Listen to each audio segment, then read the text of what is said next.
Indian বিসের সঙ্গে করে gate থেকে নিয়ে আসছে হলে এটি আমরা পার করতেছি। আমার পাতা ওঠার লোক দেখে বিজেপি ফোন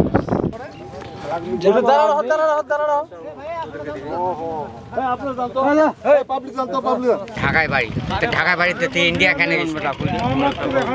পাগল নাকি?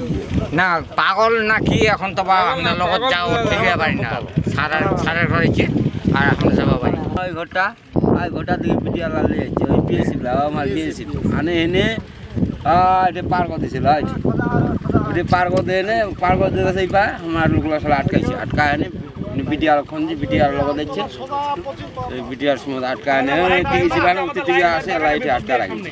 আমরা তাকে জিজ্ঞাসাবাদ করেছি, সে বাংলাদেশের পরিচয় দিয়েছে, সে মুন্সিগঞ্জের স্বনামধন্য ব্যক্তি, সবাইকে চিনে টিনে দেখতেছে।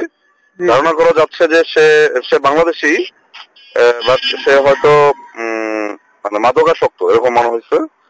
এবং সে বলছে সে কাজের সন্ধানে এখানে আসছিল, এখানে কিছু কাজও করছে পঞ্চগড়ে দু একটা জায়গায়। তারপর তাকে কেউ হয়তো আইডিয়া দিচ্ছে যে ভারতে যে ভালো কাজ পাওয়া যাবে, সামথিং লাইক দিস। তারপর সে হয়তো বা উদ্যোগ নিচ্ছিল ভারতে যাওয়ার, বাট সুযোগ করতে পারেনি।